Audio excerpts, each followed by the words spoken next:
Hi, my name is Sarah Saeed, and I am really excited to speak to you today on the 3 R's for engaging families from a distance and beyond. Currently, I am the Director of Language and Equity Programs at the Elgin Math and Science Academy in Elgin, Illinois, which is a charter school and also an expeditionary learning school as well. I am also a Confianza contributor, and I just finished my Confianza Change Agent program this year. So I am now a Confianza Change Agent as well. And I am happy to talk to you about how we can really engage our families during these critical times of the pandemic.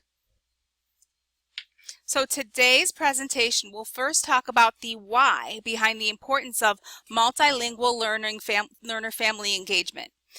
Then we will get into talking about the 3 R's, which are relationships, resources, and responses. And then I will give you some tips on how we can get ready for back to school from a distance.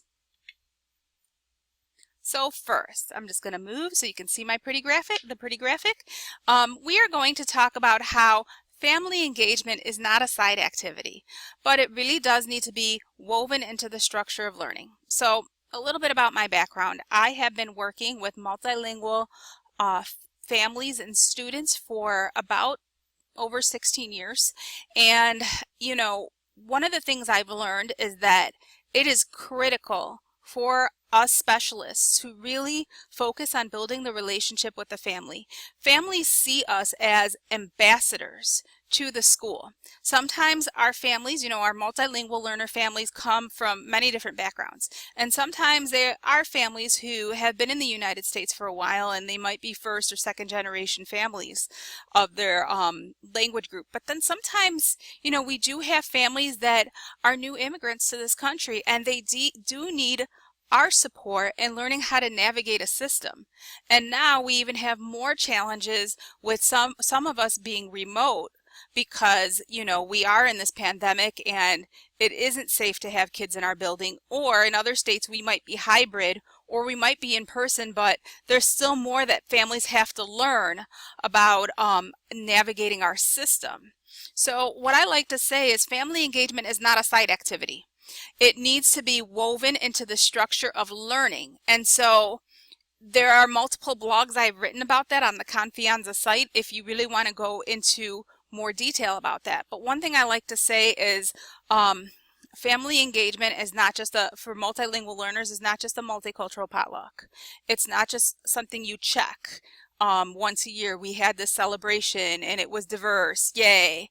No, it needs to be consistent and it needs to have goals, and family engagement really needs to be something that benefits the families, right? Because, they really need our support. So those are some of the things I'm going to talk about today with really how do we engage and support our multilingual learner families from a distance and beyond. And if you read my article, that's on the Confianza site called Why They Didn't Come to Your Multicultural Potluck, you'll learn that sometimes families don't engage when it's not the right time or it's not relevant to them, or, they really don't feel that you're invested in it. So you really need to think about your approach with how you approach the families of the students that you are supporting. So let me move myself over. You always love these split screens, right? So let's think about learning and how distance learning has really impacted the way that we structure our family engagement, right? So we need to think about what are those 3 R's of engaging multilingual families. First, we have relationships. How do we build those relationships, especially when we may not even be in the same vicinity together? So what do we do so that those relationships are built and they're strong, and those relationships are centered on student learning? And then resources. We need the resources to help support us in building those relationships. So what are those resources exactly that we do need? And then response. What are ways that we can appropriately respond to families in these times where they really do need our help? Okay, so those are the 3 R's, and we're going to get into more detail with them as we go along. And just so you know, the 3 R's are described in the blog Engaging Multilingual Families in Distance Learning and Beyond that I wrote for Confianza, and you can check out that blog at www.ellstudents.com. So, relationships. First of all, relationships should be genuine. And that's within, right? You really need to have the drive and motivation to build those relationships with families, not just the box you check. And you need to think about, well, what do I need to do for myself in order to build those relationships? Sometimes, and everyone has them, we even have some of these implicit biases, right, that really hurt our ability to build those relationships. So one, we need to think about unpacking those biases and how we overcome them. And then we need to think about what is our approach. And that approach comes from learning about families' cultures and families' communities, because that's really the thread of a lot of our families in these times. Also, those relationships need to be at the center of learning. You know, this learning is a partnership right now.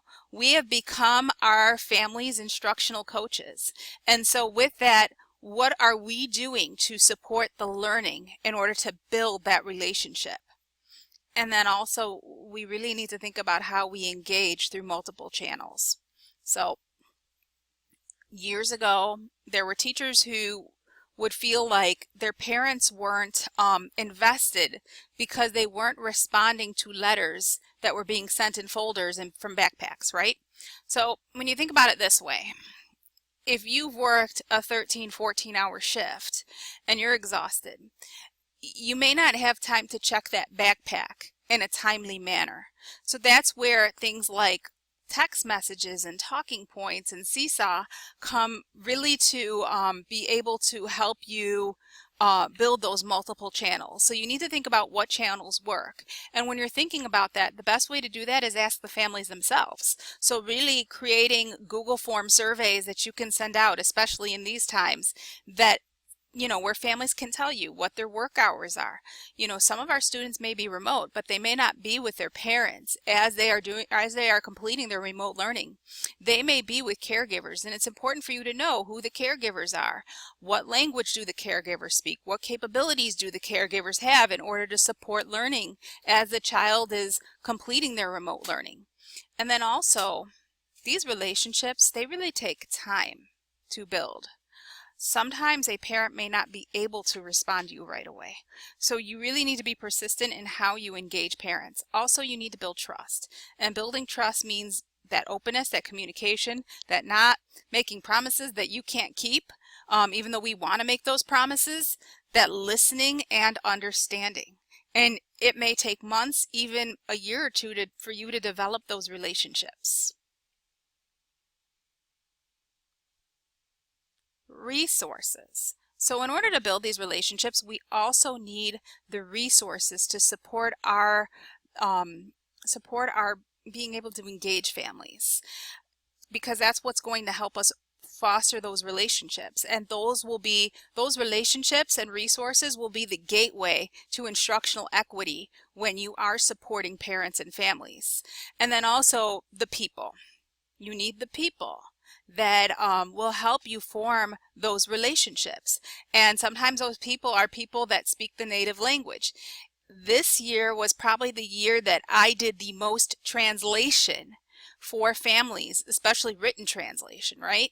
So we had to think about our school-wide communication and how that communication was always needed to be translated into Spanish for our families who are dominant Spanish. We also had to think about our assignments and translating the instructions of assignments for certain students in certain classes. So this was all uncharted waters, right? And we had to navigate them. But really, the people that speak the native language are going to be a key to success in navigating those uncharted waters. And then the platforms. You need to have platforms that are easily accessible, and please, not too many platforms. Parents can get even I myself can get very overwhelmed when I have too many platforms for my children. And so those communication platforms, whether it's Seesaw or Talking Points, those platforms, we found Seesaw to be very accessible because parents can access that from their phones. And then we found Talking Points to be a great communication app because, again, it looks like a text message. So those communication platforms and how we utilize them are important for, building those relationships. And then also there's our creativity. When we can't support a family because of communication, what can we do? There were times where I found myself sending self-addressed stamped envelopes when we were completely staying at home in Illinois. There were times where, this thing, it's called the phone, right? And you can use it to call people. So there are times where I got on the phone and called people instead of relying on emails and platforms. So those are things that we need to think about as we are supporting our families. It's that creativity in what we do to support families. Some things I tried that worked were things like, once a week having story time where families would meet with me on Thursday nights at 7:30. And when it got nice out, I actually broadcasted from my backyard, which we made it as if we were camping, right? So those were ways that we really tried to engage families. Our dean did a very good job of, having social emotional learning that was on hand for students and families. And we would have that accessible on our website, and we also used our social media platforms, Twitter and Facebook, to be able to communicate, and Talking Points as well, to be able to communicate that we had videos we made, and we had different documents that families can look at with resources they can utilize. So that's important, to find so many channels and so many ways to engage families and make them feel as if they are have them feel that they are part of the community, and really creating that inclusion even when you are learning from a distance. Again, Talking Points and Seesaw were critical for us in these times. And with Talking Points, you can utilize a two-way translation system, and it's free.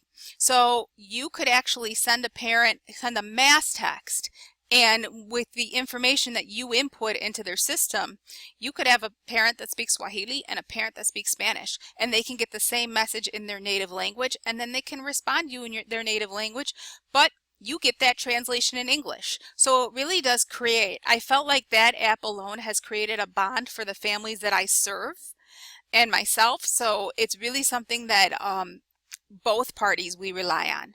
And then also Seesaw, and Seesaw does adapt to a parent's platform if it is in their native language.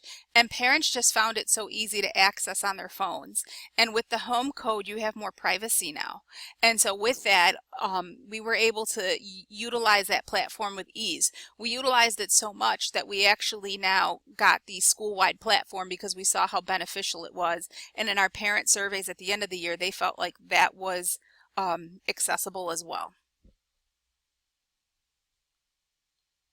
Response. Okay, our response right now is so critical, and that's where we really have to get to know each family's unique situation. Some parents may be suffering financially because of job loss, and then you may have some families that we really need to be sensitive with because they may have had deaths in their family due to COVID. So we really need to think about how our families have been impacted and what their unique situations are. Essential workers. We have many essential workers in our communities, and we need to think about how we are supporting them with supporting their children, because again, their children are with caregivers who need to have access to us as well. So really thinking about what we are doing for essential workers and their children, and having their children still access learning and creating that gateway to instructional equity for them is important. Also understanding the health situations of families and children during COVID-19. We may have families that have tested positive in our communities, and we need to be able to give them some grace when it comes to completing assignments. And then the role of the parent as teachers. our families are now in a situation they never thought they would be in. They never thought they would be homeschooling their parents. We never thought we would be in this situation. These really are uncharted waters. So that's where we have to be sensitive to the fact that our parents may be anxious. Our parents we are working with, our families we are working with, they may be anxious because, they are worried about how they're performing in supporting their children. And we need to be that ear and listen and be empathic. And like I said, listening and responding proactively. And that means helping families find solutions to issues they are having with learning. And so it may be just tech issues, right? We all have them. It may be understanding the content, and also, again, utilizing our resources to help parents understand the content, whether it be our native language speaking staff or just, having those communication channels.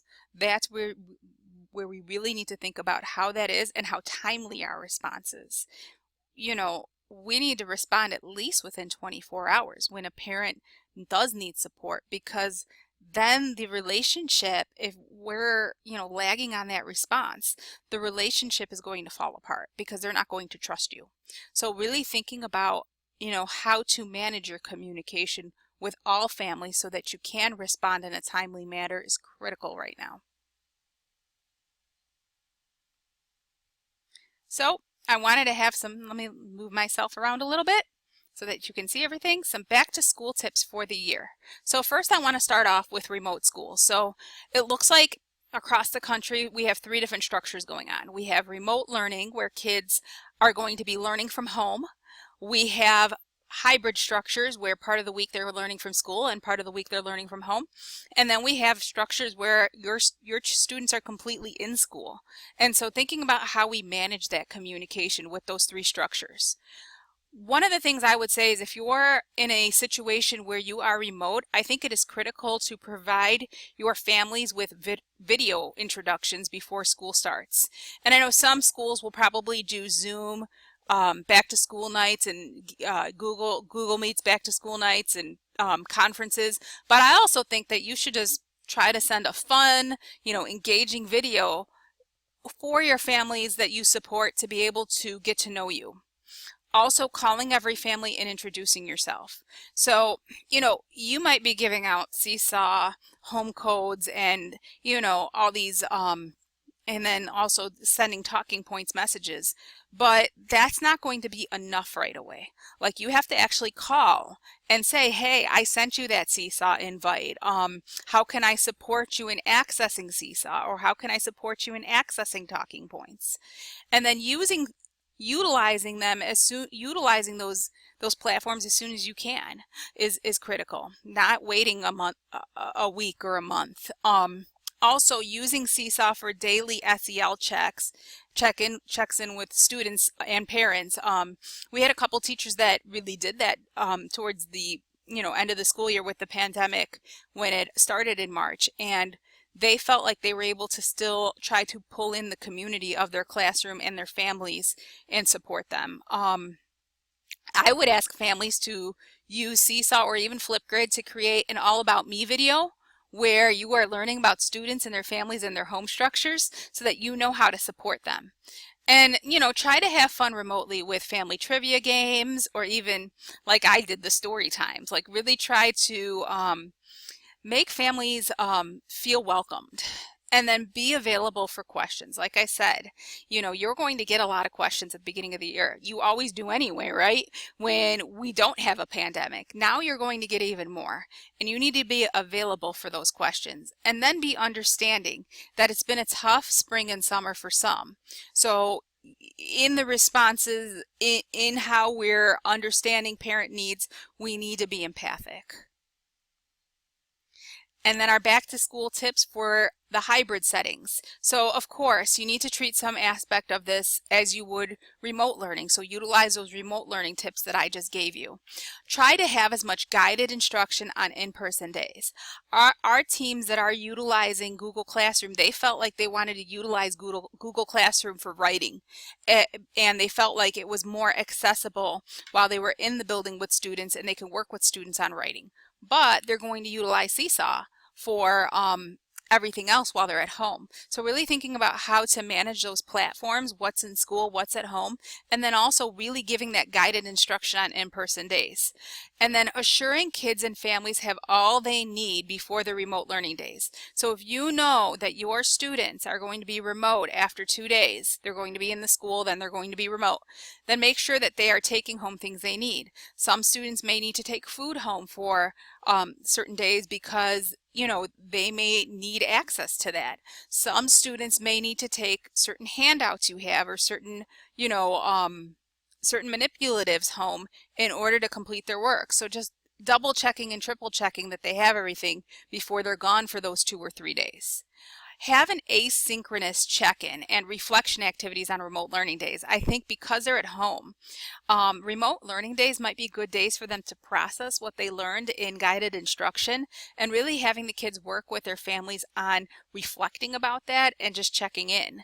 And then using Seesaw to show in-classroom activities on in-school days to support parents' feeling of safety. So when you are in the building with students, I think it's good to still utilize Seesaw in order to tell a story of what you are doing as you are in the classroom to relieve anxiety and have parents be able to foster those feelings of trust and safety. Because I know, like, I'm sending my child to school, and I have my fears as well.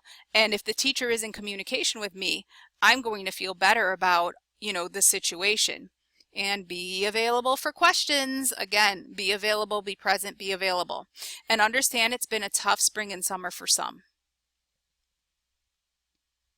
Now we need to think about going back to school if we are in person, because we have so many different scenarios across the country and around the world, even for those of you who are watching in other countries as well.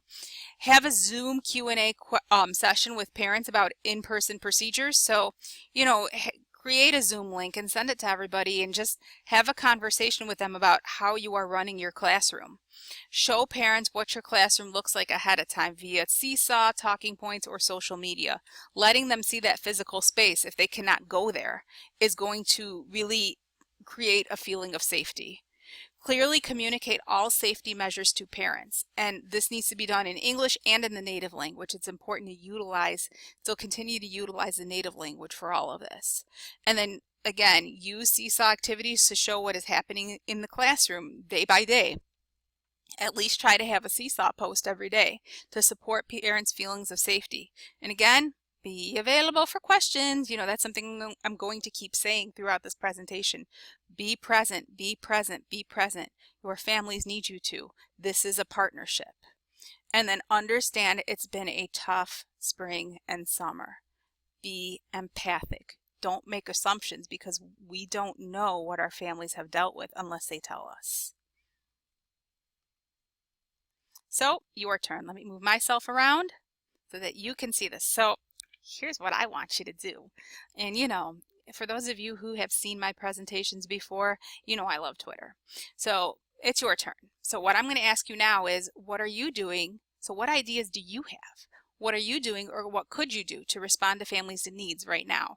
So what I'm going to ask you to do is one of two things. You can either draw us a picture of it and tweet it out, and I'd like you to either use the hashtag, actually use both hashtags, Language Lens and Virtuelle. Okay, let's have that community. Let's be able to learn from each other. Although I am asynchronous today, we could still learn from each other through Twitter, right? Or just tweet out your ideas. So if you don't feel like drawing, you're like, hey, I'm not an artist, nobody's going to understand my drawing of how I engage families, then tweet out your ideas. Just, write about them and hashtag them with Language Lens or hashtag Virtuelle. We all have great ideas to bring to the table, and I want to be able to learn from you as well. So maybe there's something that you can offer me for my building that may help me support the families that I serve. So we all have great ideas. Let's contribute to this community beyond beyond when you are watching these videos, and tweet about it. Okay? So I just wanted to kind of highlight some resources, and let me move myself around so you can see things. So there are some blogs on ELLstudents.com that can really support your understandings of these topics more, okay? And really topics like thinking about hate and bias at schools, and thinking about how we serve and how we have instruction right now virtually. There's some great blogs that really talk about virtual instruction as well as in-person instruction on the site, and they're all free for you to utilize at your fingertips. Also, there are some courses you could sign up for and learn more about from the website. There is the Strong Homeschool Connections for ELLs that is happening, and then also just thinking about just ideas and what you can do for your families that you serve. Check out this website. It's a great resource, and I've been using it for a couple years now, and Sarah Otto is the founder, and she is approachable. She's at Sarah Otto on Twitter, so you can also message her, as well as at ELL Confianza as well. So, and I know that I've had the Twitter handles on here, so that you're able to, if you want to rewind, you're able to see those Twitter handles. Okay. And then also some more Confianza offerings. If you're interested, there's the book written by founder Sarah Otto called The Language Lens for Content Classrooms, and it's really a guide for K-12 teachers of English and academic language learners. And then social justice, there's a course happening right now called Social Justice Education for EL teachers and leaders. So this is really about the social justice end of things. And then online, there's a series of online courses for teachers of language learners. Also, there is the Confianza Change Agent program that I went through off the teaching channel, which was a great experience, and I learned a lot from the Confianza coaches and how my coaching for language can be stronger as well in my building. And there were really some things that I got to add from my toolkit for that. So I went through that myself, so I can tell you it's great. And again, Confianza does customize PD packages for schools and districts, so you can also get in touch with Sarah Otto and www.ellstudents.com and learn about that. So thank you very much, and I am so glad I got to talk to you all. Have a great rest of your Saturday, and thanks for joining us here at Virtuelle. Bye-bye.